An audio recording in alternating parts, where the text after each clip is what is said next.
Online digital class में एक बार फिर से आप सभी विद्यार्थियों का बहुत बहुत स्वागत है। आज हम लोग क्लास 10th के मैथ सब्जेक्ट के कुछ VBI ऑब्जेक्टिव क्वेश्चन को हम लोग पढ़ेंगे।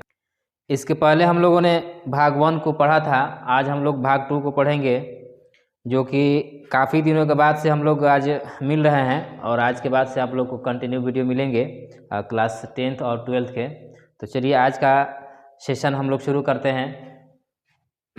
देखिए, और वैसे क्वेश्चन है जो कि बोर्ड एग्जाम में ये बार बार पूछे गए हैं और उम्मीद है कि इस बार भी पूछे जाएंगे। तो पहला क्वेश्चन है कि 3 + √3 × 3 - √3 किस प्रकार की संख्या है। ऑप्शन में दिया है परिमेय संख्या है, अपरिमेय संख्या है, पूर्ण संख्या है, अभाज्य संख्या है। तो इसको हम लोग सबसे पहले क्या करेंगे, सॉल्व करेंगे। ठीक है, सॉल्व करेंगे। देखिए यहाँ पर दिया है कि 3 + √3 × 3 - √3। देखिए ये किस प्रकार से बनेगा, एक फार्मूला है a + b × a - b = होता है a² - b²। ठीक है, तो इस रूप में दिया हुआ है, तो इस रूप में हमको a² - b² के रूप में लिखेंगे। तो ये हमारा हो जाएगा 3 का स्क्वायर प्लस √3 का -√3 का स्क्वायर। ठीक है, तो ये हो जाएगा 3 × 3 = 9 और √3 का स्क्वायर है तो ये हो जाएगा 3। तो 9 में से 3 घट जाएगा तो 6। तो 6 क्या है हमारा बाबू, 6/1। तो यह एक परिमेय संख्या है। तो इस प्रकार से इसका ऑप्शन हो जाएगा परिमेय संख्या, ऑप्शन ए। ठीक है, नेक्स्ट है √5 एक संख्या है। √5 एक संख्या है, यहाँ पे ऑप्शन नहीं दिया हुआ है, लेकिन √5 जो है एक अपरिमेय संख्या है। तो इसका आंसर हो जाएगा बाबू अपरिमेय संख्या, अपरिमेय संख्या। ठीक है, तीसरा क्वेश्चन है निम्न में से कौन परिमेय संख्या है। इसमें कह रहा है कि इसमें से कौन परिमेय संख्या है। तो देखिए √5 है और √5 है, इसको जोड़ेंगे तो 2 √5 होगा, तो ये तो अपरिमेय संख्या होगा। 21/7 यह भी हमारा क्या है, 7 × 3 = 21 कट जाएगा, लेकिन रूट में 3 बचेगा, तो यह भी हमारा अपरिमेय संख्या है। लेकिन 11 जो है √11, यहाँ पे देखिए डबल दिया हुआ है, तो इसको ऐसे लिखिए, रूट में अलग अलग लिखिए, चाहे इसको रूट के अंडर में दोनों को लिख देखिए। और दोनों क्या है, जोड़ा है, तो इसमें से एक बाहर निकल जाएगा, रूट हट जाएगा यहाँ से, तो ये 11 जो है हमारा क्या है, यहाँ पे देखिए तो परिमेय संख्या है। क्या है बाबू, 11 क्या है, परिमेय संख्या। तो इसमें पूछ रहा है कि निम्न में से कौन परिमेय संख्या है। तो ये जो ऑप्शन सी है परिमेय संख्या है, तो ऑप्शन हमारा सी हो जाएगा आंसर। ठीक है, देखिए चौथा है कि 5 × 2 372 है, 2017 में पूछा हुआ है। ये कह रहा है कि सम संख्या है, पूर्णांक संख्या है, अपरिमेय संख्या है कि परिमेय संख्या है। ठीक है, तो देखिए इसको 5.2372 इसको अगर हम लोग सॉल्व करेंगे तो इस प्रकार से, अगर पॉइंट को हटाएंगे तो ये हमारा हो जाएगा 52372 अपॉन पॉइंट के लिए 1 और पॉइंट के बाद कितना अंक है, 1 2 3 4, तो 4 0। ठीक है, इसको हम कटाएंगे तो कोई इसको हम कटाएंगे, भाग देंगे तो कहीं ना कहीं एक इस प्रकार से हमारा संख्या मिलेगा, एक ऊपर में अंश मिलेगा और नीचे में हर मिलेगा, जो कि अंश और हर क्या है, हमारा परिमेय संख्या है। तो यहाँ पे हम देखेंगे, यहाँ पे कह रहा है कि सम संख्या है, पूर्णांक संख्या है कि परिमेय अपरिमेय संख्या है कि परिमेय संख्या। तो इसका डायरेक्टली आंसर हो जाएगा परिमेय संख्या, इसका आंसर हो जाएगा बाबू परिमेय संख्या। ठीक है, आगे देखिए पांचवा क्वेश्चन है 11/15 का दशमलव प्रसार क्या है। ये 2014 का सप्लीमेंट्री एग्जाम में पूछा है। तो इसमें दिया है 0.76, इस पे बार दिया है, 76 पे बार दिया है, और 0.076 पे इस पर भी बार दिया है। तो देखिए ये कैसे पता चलेगा, तो इसके लिए हम लोग को भाग करना पड़ेगा। ठीक है, देखिए ये क्वेश्चन का ये सब टाइप है, इस टाइप का अगर आप लोग क्वेश्चन पढ़ लेते हैं तो बोर्ड एग्जाम में इस टाइप का अगर नंबर को बदल के भी देता है तो आप लोग आसानी से बना लीजिएगा। ठीक है, देखिए तो 11/15 है, तो इसमें हम भाग देंगे 11 में 15 से। ठीक है, 15 से तो 11 में भाग लगेगा नहीं, तो इसलिए यहाँ पे हम पहले 0 दे देंगे, फिर पॉइंट देंगे, यहाँ पे आ जाएगा 0। तो 15 × 5 15 × 6 = 90, 15 × 7 = 105।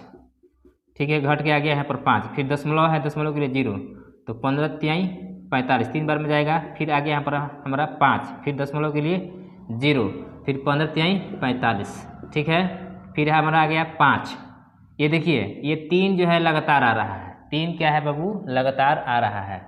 तो इस प्रकार से हम देख रहे हैं कि इसको जब हम भाग कर रहे हैं 11 में 15 से भाग कर रहे हैं तो 0.7 अब 3 3 3 3 ये रिपीट कर रहा है। तो इसको हम ऐसे भी लिख सकते हैं 0.73 पर बार रहेगा, क्योंकि 3 जो है ना बार बार रिपीट कर रहा है। तो इसमें देखेंगे कि ऑप्शन में क्या दिया हुआ है। तो ऑप्शन में दिया है कि 76 है, 0.76, यहाँ पे है 0076 और चौथा दिया है इनमें से कोई नहीं। तो इसका जो ऑप्शन है ये तो मिल नहीं रहा है, ए बी सी ये तो मिल नहीं रहा है। तो इसका आंसर क्या हो जाएगा, इनमें से कोई नहीं, ये हमारा आंसर हो जाएगा, आंसर ऑप्शन डी। ठीक है। छठा है 2q/2q × 5² का दशमलव प्रसार कौन है। ये 2015 के एनुअल एग्जाम में पूछा है। तो इसमें से देखिए ये कौन सा होगा। तो इसको हम लोग सॉल्व करेंगे। तो सॉल्व करेंगे तो 2^3/2^3 × 5²। तो ये 2^3 2³ और 2³ कैंसिल हो जाएगा, बच जाएगा हमारा 1/5 का स्क्वायर, मतलब कि 1/5 है 25। तो 25 में हम 25 से हम 1 में भाग देंगे। ठीक है, भाग देंगे तो हमारा हो जाएगा, यहाँ पे दशमलव होगा तो यहाँ पे हो जाएगा आपका 10। 10 में 25 से भाग नहीं लगेगा, फिर 0 देंगे, यहाँ पर भी दिया एक 0 दिया जाएगा। तो 25 चौका 100। तो इस प्रकार से ये क्या हो जाएगा, हमारा कट के 0 मिल जाता है, यानी कि 1/5² का मतलब हुआ 0.04। ठीक है, इसमें देखिए तो कहीं ऑप्शन दिया है 0.04, यहाँ पे दिया है। ठीक है ना, ऑप्शन बी इसका करेक्ट आंसर होगा।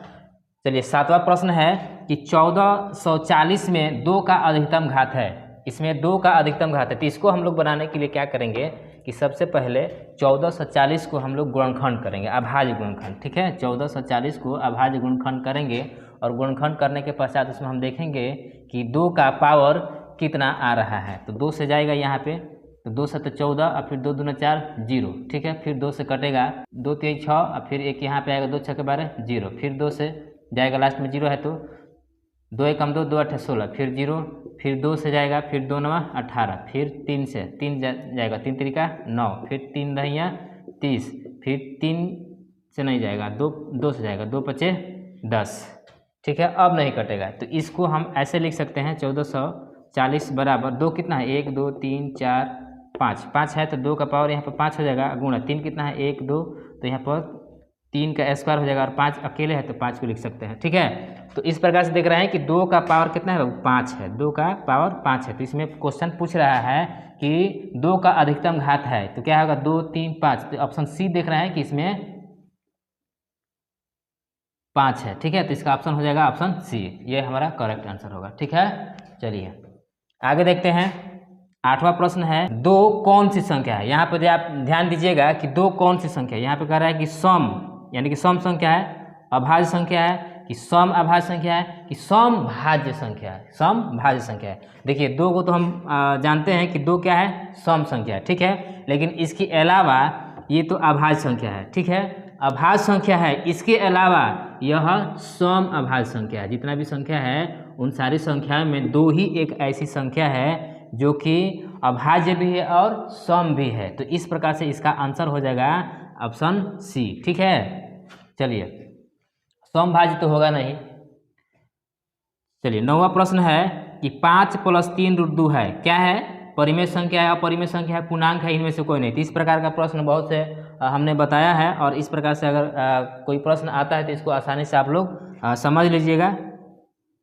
तो इसका आंसर हो जाएगा इस प्रकार का संख्या जो होगा वो अपरिमेय संख्या होगा। ठीक है ना, तो यहाँ पर देखिए अपरिमेय संख्या। ठीक है, तो ऑप्शन बी जो है इसका करेक्ट आंसर हो जाएगा। ठीक है, चलिए 10वां प्रश्न है निम्न में कौन परिमेय संख्या नहीं है। इसमें से यहाँ पे पूछ रहा है, यहाँ पे ऑप्शन दिया हुआ है A B C D, इसमें से कौन अपरिमेय संख्या नहीं है। यानी कि क्या पूछ रहा है इसमें कि परिमेय संख्या है, इसमें कौन परिमेय संख्या है। तो √7 तो √7 अपरिमेय संख्या है, √13 अपरिमेय संख्या है, √31 यह भी हमारा अपरिमेय संख्या है, लेकिन 25 है, 25 का अगर वर्गमूल हम लोग ज्ञात करेंगे तो 25 का वर्गमूल 5 होता है। तो इस प्रकार से ऑप्शन सी हमारा करेक्ट आंसर हो जाएगा। ठीक है, चलिए 11वां प्रश्न है यदि P और Q 2 अभाज्य संख्याएं हैं तो उनका मौसा होगा। मौसा क्या कर रहा है, उनका मौसा होगा। 2022 के एनुअल एग्जाम में ये पूछा है, बोर्ड एग्जाम में पूछा है। तो इसका करेक्ट आंसर क्या होगा बाबू, यदि मान लीजिए कि P और Q कोई 2 अभाज्य संख्या है। तो इस प्रकार से अगर हम लोग देख लेते हैं, अगर मान लीजिए कि 5 और 3 कोई अभाज्य संख्या है, 5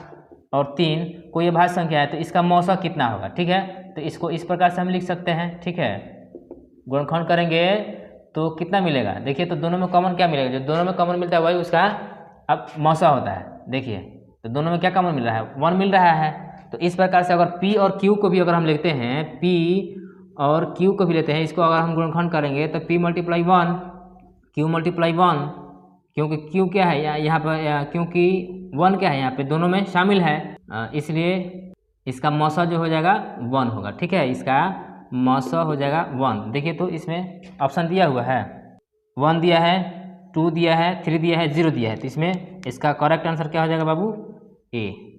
ठीक है, ये आंसर हो जाएगा ए नंबर ऑप्शन। ठीक है, 12वां क्वेश्चन है कि 0.13 ये बार है इज इक्वल टू वाट, क्या होगा। इसमें से इसको परिमेय संख्या के रूप में चेंज किया हुआ है, तो इसका सही आंसर क्या होगा। देखिए एक ट्रिक है, बहुत बढ़िया ट्रिक है, इसको समझिए। 0.13 पे बार है, तो इसका मतलब हुआ कि 0.13 ये डॉट डॉट आगे तक चलता चला जाएगा। ठीक है, इसका मतलब कि ये बार बार रिपीट कर रहा है, तो जब भी कोई संख्या बार बार रिपीट करता है तो उस पर हम लोग बार दे देते हैं। तो इसका मतलब समझ लेते हैं कि ये संख्या बार बार रिपीट कर रहा है, तो इसको परिमेय संख्या के रूप में हमको चेंज करना है। तो इसको चेंज करने के लिए बहुत ही आसान ट्रिक है। तो देखिए इसको लिखेंगे 0.13 पे बार है इज इक्वल टू, इसको परिमेय संख्या के रूप में हम लिख सकते हैं। कैसे लिख सकते हैं, एकदम बिल्कुल आसान ट्रिक है इसका। देखिए जो संख्या है उसको पहले को लिख दीजिए, 13 है तो 13 लिख दीजिए, और बट्टा। देखिए अब बट्टा में क्या लिखिएगा, बट्टा में इसको 100 नहीं लिखना है, बट्टा में इसको 100 नहीं लिखना है। इसके लिए क्या करेंगे, देखिए कितना संख्या पर बार है, 2 अंक पे बार है, 2 अंक पे बार है, तो यहाँ पर हम क्या लिख देंगे बाबू, 9, 2 गो 9, तो ये हमारा 13/99 हो जाएगा। इसका परिमेय संख्या के रूप में इसको हम लोग चेंज करेंगे तो 13/99 हो जाएगा। और इस प्रकार से इसका ऑप्शन देखिए तो क्या है, डी है। इसका ऑप्शन क्या है बाबू, ये वाला डी है, जो इसका करेक्ट आंसर होगा। इसी प्रकार से अगर मान लीजिए कि कोई संख्या 0.1 2 3 है और इस तीनों पर बार है, तो इसको हम परिमेय संख्या के रूप में डायरेक्टली एक ट्रिक के माध्यम से ऐसे लिख सकते हैं। जो संख्या लिखा हुआ ऊपर में अंश में ऐसे लिख दीजिए और बट्टा में लिख दीजिए, पॉइंट के बाद क अंक है, क संख्या पर बार है, 3 गो संख्या पर बार है, तो 3 × 9 9 लिख दीजिए, यही हमारा परिमेय संख्या हो गया। तो इस प्रकार से अगर अन्य भी संख्या अगर दिया रहेगा तो इसको आसानी से आप लोग बना लीजिएगा। ठीक है ना, चलिए अगले प्रश्न की तरफ हम लोग बढ़ते हैं। अगर वीडियो अच्छा लग रहा है तो लाइक कीजिए, शेयर कीजिए और कमेंट कीजिए, और मेरे चैनल पे बने रहिए, लगातार वीडियो मिलेगा आपको। ठीक है, 13वां प्रश्न है, महत्तम समापवर्तक PQ इंटू लघुत्तम समापवर्तक PNQ बराबर है। ये देखिए 2022 में ये क्वेश्चन पूछ चुका है। इसमें ऑप्शन दिया हुआ है, ए में दिया है P इंटू क्यू, बी में दिया है P/Q, और सी में दिया है P² Q², और डी में दिया है Q/P। तो देखिए इसका एक फॉर्मूला होता है कि मान लीजिए कि कोई संख्या है A है और कोई संख्या B है, सॉरी इसको PQ भी मान लेते हैं। मान लीजिए कोई संख्या P है और एक संख्या Q है, तो इसका मौस, जैसे मौस PQ बराबर होता है मौस PQ गुणे लस PQ, ये दोनों बराबर होता है, ये दोनों संख्या P और Q के गुणनफल के बराबर। तो यहाँ पर दिया है महत्तम समापवर्तक PQ और इसका लघुत्तम समापवर्तक PQ, ये दोनों बराबर होगा। कब होगा, यहाँ पे देखिए मल्टीप्लाई दिया हुआ है। तो यहाँ पे मैंने बताया कि LCM PQ into LCM PQ is equal to होता है पहली संख्या और गुणे दूसरी संख्या। तो इसका सही करेक्ट आंसर हो जाएगा ऑप्शन ए। ठीक है, इसी प्रकार से हम 14वें प्रश्न की तरफ बढ़ते हैं। दो संख्याओं का मौस 27 एवं लस 162 है, यदि उनमें से एक संख्या 54 है तो दूसरी संख्या क्या होगी। तो इसके पहले हमने अभी बताया कि LCM into HCF is equal to होता है पहली संख्या गुणे दूसरी संख्या। ठीक है, तो यहाँ पर दे दिया है एक संख्या दे दिया है कितना, 54, तो इसमें दूसरी संख्या ज्ञात करना है। तो इस प्रकार से अगर हमको ये दूसरी संख्या ज्ञात करना होगा तो हम यहाँ पर लिखेंगे डायरेक्ट कि दूसरी संख्या बराबर होता है LCM मल्टीप्लाई HCF बट्टा पहली संख्या। तो LCM कितना दिया हुआ इसका देखिए तो 162 और HCF कितना दिया हुआ है 27 दिया हुआ है। ठीक है, और पहली संख्या दे दिया हुआ है 54, कितना दिया हुआ है यहाँ पर 54। तो इसको हम कटाएंगे। ठीक है, तो 27 दूना 54, 27 दूना 54, फिर 2 से 1 कटेगा, 2 8 16, 2 एकम 2। तो इस प्रकार से यहाँ पे देखिए 81 आ रहा है, 81 इसमें ऑप्शन है कहीं पे, देखिए तो देखिए डी में है आपका, तो सही करेक्ट आंसर हो जाएगा आपका डी। ठीक है, अगर वीडियो अच्छा लग रहा है तो कमेंट कीजिए, लाइक कीजिए और शेयर कीजिए अपने दोस्तों में, ठीक है। 15वां प्रश्न है कि 22/7 है, क्या है? तो परिमेय संख्या है कि अपरिमेय संख्या है कि पूर्णांक है या इनमें से कोई नहीं, कौन है बताइए। तो बाबू इसके पहले हम लोग जानते हैं कि पाई का मान होता है 22/7, ठीक है। तो ये भूल जाइएगा, ये भूल जाएगा इसलिए अगर सिर्फ पाई दिया रहेगा तो पाई दिया रहे तो यह एक अपरिमेय संख्या होता है, यह एक अपरिमेय संख्या होता है। लेकिन जब यही अगर दे देगा सिर्फ 22/7 तो यह क्या है? ऊपर में देख रहे हैं ये क्या है बाबू? अंश है, और नीचे क्या है बाबू? हर है। तो अंश बटा हर बराबर क्या होता है? परिमेय संख्या। क्या होता है? परिमेय संख्या। तो इसलिए इसका सही आंसर क्या हो जाएगा? परिमेय संख्या। परिमेय संख्या पर आप लोग इसका आंसर लगाइएगा, अपरिमेय संख्या पर लिखिएगा तो गलत हो जाएगा। 16वां प्रश्न है, यदि भाग एल्गोरिथम a = bq + r में a 37 b 4 और r = 1 तो q बराबर होगा, q का मान क्या होगा? इनमें से इन चारों ऑप्शनों में से क्या होगा? देखिए 2022 के बोर्ड एग्जाम में पूछा हुआ क्वेश्चन है। तो चलिए इसको हम लोग पहले सॉल्व करते हैं, देखते हैं q का मान क्या आता है। तो पहले हम लिखते हैं a = bq + r, ठीक है। तो a का मान जो दिया हुआ है यहाँ पर देख लीजिए, a का मान 37 दिया हुआ है, ठीक है, बराबर b का मान क्या दिया हुआ है? तो 4 दिया हुआ है, ठीक है। q का मान हमको ज्ञात करना है, प्लस r का मान कितना दिया है? तो 1 दिया हुआ है, ठीक है। तो सबसे पहले हम क्या करेंगे, ये प्लस में है और ये इधर ये वाला प्लस में, तो इसको हम इधर लेके आएंगे। तो 37 और इधर आएगा तो -1 हो जाएगा, बराबर 4q हो जाएगा, ठीक है। तो यहाँ पर हो जाएगा 36 बराबर ये हो गया 4q। तो ये होगा 36/4 बराबर q। तो 4 9 36, तो इसलिए q का मान क्या आ गया? 9। q का मान क्या आ गया? 9। देखिए तो इसमें है कहीं 9, यहाँ पे देखिए ऑप्शन ए में, तो ये करेक्ट आंसर हो जाएगा आपका ऑप्शन ए, ठीक है। इसी प्रकार से 17वां क्वेश्चन है कि निम्नलिखित में कौन यौगिक संख्या है? देख लीजिए यौगिक संख्या पूछ रहा है, तो यहाँ पे कन्फ्यूजन मत होइएगा। यौगिक संख्या पूछ रहा है, देखिए यौगिक संख्या होता है और एक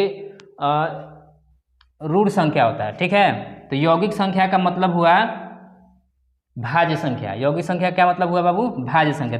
तो देखिए 11 में क्या दिया है? 1 में a में दिया है 11, और 11 क्या है? एक अभाज्य संख्या है। और 21 यहाँ पे देखिए किस संख्या में भाग लग जाएगा? इसमें 3 से भाग लगाएंगे तो लग जाएगा, 7 से भाग करेंगे तो इसमें भाग लग जाएगा, 21 से भी भाग लग जाएगा। तो इस प्रकार से यह हमारा जो है यौगिक संख्या 21 होगा, ठीक है। अगर एक c को देखते हैं तो c क्या है? 31 है, जो कि अभाज्य संख्या है। और 41 जो है, 41 भी क्या है? अभाज्य संख्या है। तो इसलिए ये हमारा आंसर क्या हो जाएगा? Option B. ऑप्शन बी जो है हमारा यौगिक संख्या है, अर्थात भाज्य संख्या है, यानी कि यह इसमें 3 और 7 और 21 से भाग लग जाएगा। तो इसलिए इसका ऑप्शन हो जाएगा बी आंसर, ठीक है। 18वां प्रश्न है, संख्याएं 12, 15 एवं 21 का मौसा होगा, मौसा। तो इसको मौसा हम लोग ज्ञात करने के लिए क्या करेंगे बाबू? तो सबसे पहले देखेंगे कि इस तीनों संख्याओं का हम अभाज्य गुणनखंड करेंगे, ठीक है। तो 12 का क्या होगा अभाज्य गुणनखंड? 2 3 6 और 2 12 और गुणे 1, ठीक है। फिर 15 है, तो 15 का कितना हो जाएगा बाबू? 5 3 15, ठीक है। फिर उसी प्रकार से ये 21 है, तो 21 का कितना हो जाएगा बाबू? तो 7 3 21। देखिए यहाँ पर 1 है इसमें भी, ठीक है। देखिए तो इस तीनों संख्याओं के अभाज्य गुणनखंडों में कौन सा संख्या कॉमन है? तीनों में जो मिल रहा है, कौन संख्या मिल रहा है? तो यहाँ पर देख लीजिए सीधे सीधे दिख रहा है, यहाँ पर तीनों संख्या मिल रहा है।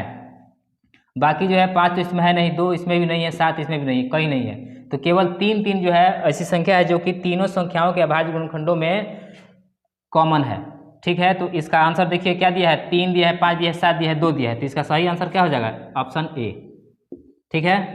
वीडियो अच्छा लग रहा है तो कमेंट कीजिए और लाइक कीजिए और शेयर कीजिए, और इसी तरह से आप लोगों को कंटिन्यू वीडियो मिलते रहेंगे, क्योंकि इसके पहले थोड़ा सा डिस्टर्बेंस हो गया था जिसके चलते काफ़ी लेट हो चुका है। चलिए 19वां प्रश्न है, यदि px = qx × gx और px का घात कितना है? 7 है। यहाँ पे देखिए px का घात कितना है? 7 है और gx का घात 3 है। तो px/qx का घात होगा, px/qx का घात होगा, क्या होगा? तो इसको हम लोग कैसे ज्ञात करेंगे? डायरेक्ट यहाँ पर लिखिए px/qx, ठीक है। मान लीजिए कोई संख्या है, px के जगह पर मान के चलिए कि कोई संख्या, हम इसको x ही मान लेते हैं, x का मान x ही मान लेते हैं। तो इसमें इसका px का घात कितना दिया है? 7, ठीक है। और qx का घात कितना दिया है? यहाँ पर देखिए 3 दिया है, ठीक है। तो यहाँ पर x का पावर 3 है, देखिए दोनों का, सॉरी यहाँ पर 3 होगा, दोनों का बेस सेम है। जब दोनों का बेस सेम होता है तो इसका एक फॉर्मूला होता है कि इसका एक फॉर्मूला होता है x to the power m by x to the power n is equal to x to the power m minus n। यहाँ पे देख रहे हैं कि दोनों का बेस सेम है तो इसके पावर को क्या किया जा रहा है, घटा दिया जा रहा है। तो उसी प्रकार से यहाँ पर x टू द पावर हो जाएगा 7 माइनस 3 इज इक्वल टू क्या मिल जाएगा यहाँ पर 4, यानी कि यहाँ पे हमारा x का पावर क्या मिल जाएगा 4। तो यहाँ पे घात पूछ रहा है, यहाँ पे घात पूछ रहा है तो इसका घात पूछ रहा है px बाई qx का घात क्या होगा। तो यहाँ पर देखिए तो 4 आया है, यहाँ पर 4 आया है, इसमें ऑप्शन में दे रहा है कहीं पे 4, 3 दे रहा है, 4 दे रहा है। तो यहाँ पर देखिए ऑप्शन बी में 4 दिया हुआ है। ठीक है, तो इस प्रकार से आज का ये सेशन कैसा लगा आप लोग कमेंट कीजिए, लाइक कीजिए और शेयर कीजिए। ठीक है, और इसी तरह से आगे आप लोग को वीडियो मिलते भी रहेंगे और हर सब्जेक्ट का वीडियो आज के बाद से मिलेंगे। जब तक के लिए खुश रहिए, मस्त रहिए और पढ़ते रहिए, बोर्ड एग्जाम की तैयारी करते रहिए और मिलते हैं फिर हम लोग नेक्स्ट वीडियो में पार्ट 3 लेकर के। ठीक है, थैंक यू।